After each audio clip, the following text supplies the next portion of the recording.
कपड़े धोने वाली बहू। शादी के पहले से ही विभा को कपड़े धोने का बड़ा शौक था। कभी नल के नीचे तो कभी तालाब के पास। अरे मेरी नीली वाली लुंगी नहीं दिख रही है। विभा की अम्मा कहाँ रखी है लुंगी? अरे वो तो विभा ने परसों ही धोकर रखी थी आपकी अलमारी में। देखो वही होगी। वो ना मैंने आज धो दी, मुझे लगा कि गंदी हो गई होगी। अरे कैसे गंदी हो गई थी? उसे तो मैंने पहना भी नहीं। हे भगवान, इस लड़की के कपड़े धोने की आदत से परेशान हो गया हूँ मैं। जितना तो घर में राशन नहीं आता उससे कहीं ज्यादा डिटर्जेंट पाउडर का खर्चा है। इसकी शादी करवा दो, शादी जाए अपने घर में ही करे काम, फिर चाहे घर के कपड़े धोने हो या पूरे गांव की। हाँ ठीक बोल रही हूँ। देखता हूँ मैं कोई लड़का। वो दिन भी आ जाता है जब विभा को देखने लड़के वाले आ जाते हैं। लड़की मुझे अच्छी लगी। होने वाली सास कहती है, बेटी अगर कुछ पूछना है तो पूछ लो। वैसे तो हमारी लड़की बहुत ही शर्मीली है, जो वो बोल दो वो मान लेती है, इसे क्या पूछना होगा। अरे कैसी बात कर रही हो माँ, मुझे इन लोगों के घर रहना है, सवाल तो कई है। हाँ बेटा पूछ लो ना, क्या पूछना है। आप लोगों के घर कपड़े कौन धोता है? सास का मुंह बन जाता है। देखो अगर तुम ये कहना चाहती हो कि तुम्हें कपड़े धोने नहीं आते तो सुन लो, कपड़े मैं ही धोती हूँ, लेकिन तुम्हारे आ जाने के बाद मैं रुमाल तक नहीं धोऊंगी। अरे चुप रहना भाग्यवान, बहू बेचारी घर आई नहीं, उसे डराना शुरू कर दिया। वो क्या है ना बिटिया, अभी तक तो ये कल्लू की माँ ही धोती थी, लेकिन अब तुम्हारे पापा तो दहेज में वॉशिंग मशीन देंगे ही। तभी विभा की माँ बोल पड़ती है, सवाल भी पूछा तो क्या। वैसे भाई साहब, मशीन की तो फिर भी कपड़े धोने की कैपेसिटी होती है। मतलब जो बिटिया दे रहे हैं ना विभा, इसे कपड़े धोने का बहुत शौक है। ये आप लोगों की क्या आस पड़ोस गांव मोहल्ले सबके कपड़े धो दे और उफ तक ना करे। बाहर देखा नहीं आपने कितने कपड़े सूख रहे हैं? सब हमारी बिटिया ने ही तो धोए हैं। वैसे करो ना माँ, शर्म आ रही इतनी तारीफ सुन के। और तो एक दाग निकाल कर दिखाओ तो मान जाओ। हाँ। अच्छा माफ करना बेटा, मैंने गलत समझा, हमें तो रिश्ता बहुत पसंद है। और ऐसे जुड़ जाता है रिश्ता कपड़े धोने का शौक रखने वाली विभा का। उसकी शादी हो जाती है कोयला फैक्ट्री में काम करने वाले कल्लू के साथ। शादी के बाद अचानक विभा चिल्लाती हुई सास के पास आती है, सासू माँ, अरे सासू माँ कहाँ है आप? ये तो धोखा है, धोखा दिया आप लोगों ने मुझे। इसे ससुर के चक्कर के बारे में पता चल गया। अरे तो उसमें तुझे क्यों धोखा मिला है? अरे नल में पानी नहीं आता, कपड़े कैसे कब धुलेंगे? अच्छा तू पानी नहीं आ रहा उसकी बात कर रही है? तो आपने क्या सोचा? कुछ नहीं।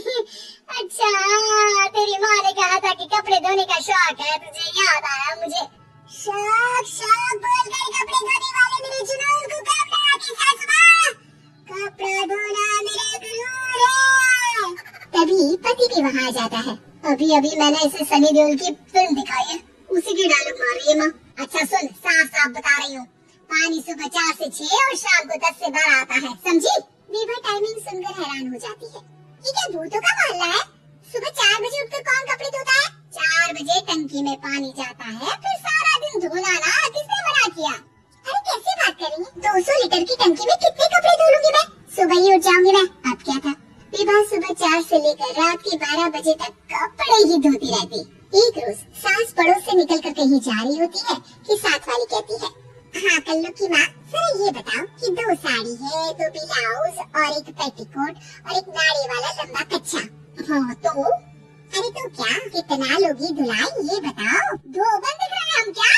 हमारे पति सरकारी नौकरी से अभी रिटायर हुए हैं और बेटा सुपरवाइजर है कोयला फैक्ट्री में। 2 बंद समझ रखा है हमें।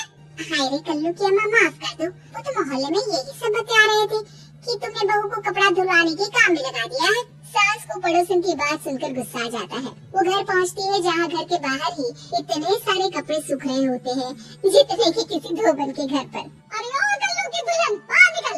माँ जी यही आ जाओ, बाथरूम में चादर धो रहे हैं हम। अरे अभी हम धोते हैं, तुमको बाहर निकलो। ये आस पड़ोस वाले बोल रहे हैं कि हम बहू से कपड़े धुलवा कर उसे कपड़ा धोने वाली बना दिए हैं। अरे छोड़ो ना माँ जी, किन लोगों की बातों में आती हो? आस पास के लोगों का तो काम ही होता है कि वो किसी तरह सास बहू को लड़ा दे। बहू सारे घर के कपड़े धोती है, ये क्या कम है? बोलिए। सास को भी लग जाता है कि वो बहू का ये संकीपन नहीं छुड़वा सकती, इससे अच्छा है कि खुद ही चुप हो जाए। एक रोज सास और बहू मंदिर जाते हैं, जहाँ सास की साड़ी वहाँ खड़ी भीख मांगने वाले से मिलती है। माँ जी क्या बात है, आपकी साड़ी उस भिखारन से कितनी मिल रही है ना? हाँ हाँ देखो तो दोनों की साड़ी मिल रही है। क्या बात है कल्लू की अम्मा, तुम खुद को तो अफसर की बीवी बताती हो और ऐसी सिंपल सी प्लेन साड़ी पहनकर घूमती हो। सिंपल और प्लेन नहीं है ये साड़ी। तो क्या सोने के धागे से फूल बने हैं? कुछ भी सासू माँ, कुछ भी। हाँ बने थे इस साड़ी में सोने के धागे से फूल। मेरे पति लेकर आए थे मद्रास से स्पेशली मेरे लिए 10,000 की। भाई साहब इस भिखारन के लिए भी सेम टू सेम साड़ी लेकर आए होंगे 10,000 की। सास उस वक्त कुछ नहीं कहती, लेकिन बहू के साथ घर आती है और अलमारी से एल्बम निकाल कर लाती है।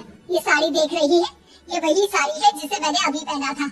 इस साड़ी में ये जो चमकदार फूल दिख रहे हैं ना, ये सोने के धागों से काटे गए हैं। लेकिन तू लोकल वॉशिंग मशीन ब्रश से घिस घिस कर सारे फूलों को निकाल कर साड़ी प्लेन कर दी। मुझे माफ कर दीजिए सासू माँ। और तो और जब मैंने तुझे तेरी गलती के लिए कुछ नहीं कहा, लेकिन तूने तो सबके सामने मेरा मजाक ही बना दिया। क्यों? बहू को समझ में आ जाता है कि अब से उसका कपड़े धोना